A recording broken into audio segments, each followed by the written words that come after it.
Good.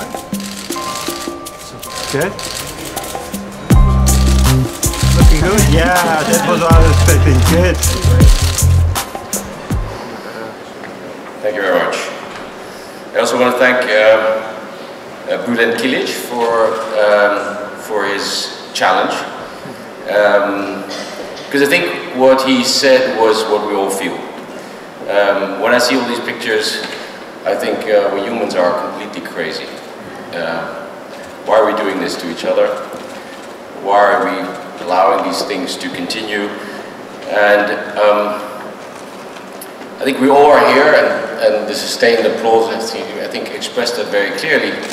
We're all here and sit and think, why are these tragedies being reported by us so vividly, and why aren't they leading to concrete action? And I think that's probably something that our world is suffering today, is that we're seeing all these images, we're seeing them coming to us for all different media at all different times of the day, and we can make head nor tails of it, because we see that this suffering is happening and there's nothing we seem to be able to do but to feel compassionate, or not even, basically to ignore them and feel bad about it. But what you do is you give us a wake-up call every time. You show us that this really is about people and not about statistics. And as you do that, you confuse us, and that is maybe something that is happening around us when we think that we know all this information, we have all this knowledge, it always comes to us, and more than we maybe are able to bear. And with the growth of information, we don't seem to grow the capacity to comprehend or to process it and to make sense of it all. I did prepare a speech, and I'll go back to it because I did want to say a few things that actually fit into that line of thinking. Because we have this issue around trust and how we can trust the things we see, the things we read. This trust used to be based, at least in part, in codes of conduct, ethics, and professional standards, enforced by strong and reputable brands in the industry. But today, we hardly really know what to trust and who to trust. We seem close to be distrusting or believing everything, leaving us vulnerable to opinions, hypes, and interests.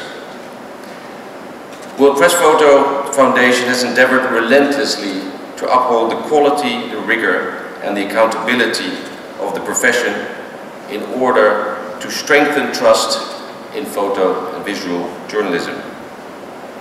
Its views are deeply rooted in the Western journalistic norms and notions, where facts must be facts, sources checked, manipulation avoided, and independence cherished. There is comfort in this strict view, but it's not sufficient to ensure or to restore that trust.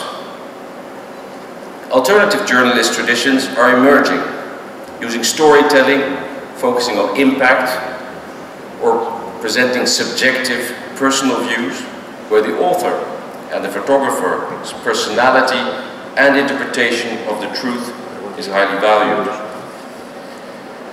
And the internet is accelerating these trends with its personality cults, its hypes, its outrages, its communities, its cacophony of opinions, and information sharing that makes social media.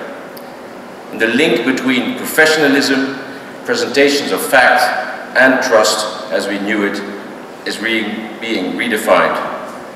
But how? And how can an organization like World Press Photo react to these trends without jeopardizing its integrity? Because the risk is that trust is lost.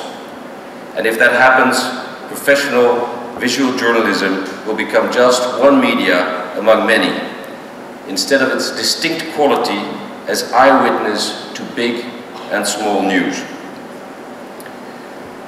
But how is trust generated, if not solely through professional codes and rules? Can it also originate from other sources like authority, transparency, reputation and accountability, or even technology? Because in other sectors like banking, new ledger technologies like blockchain are now decentralizing trust.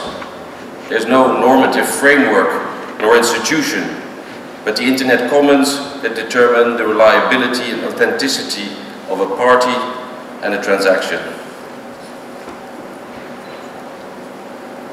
There's actually a parallel in media.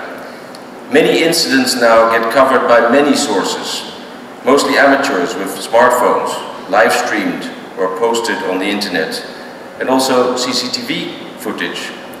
All stitched together by information technology, the registration of an event can be a composition of all these sources to have a near 360 picture which no photojournalist can provide.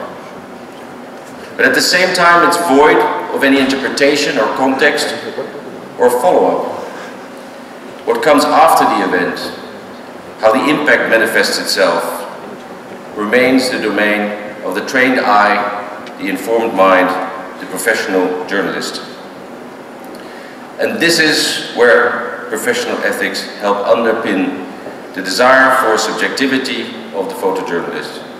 We want stories, color, insights, activism, nuance, and even amazement and outrage, but we need to know where it came from, how it was gathered and presented.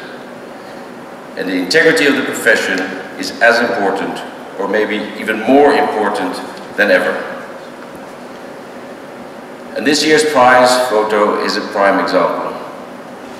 Away from the headline-grabbing beaches of Greece, in the dark of night at the Hungarian border, the story about the refugee journey continues, without a flash. What first seemed like a package was in fact a baby. Hope passing through barbed wire, representing the future, an uncertain future for parent and child, and also for the receiving continent that it was smuggled into. The picture puts a human face on the refugee statistics, showing the fear and despair, as well as the will to survive. It did not change the world, but in its subtlety, it touches anyone with a conscience, willing to accept and feel the human suffering in this drama. This is photojournalism at its best.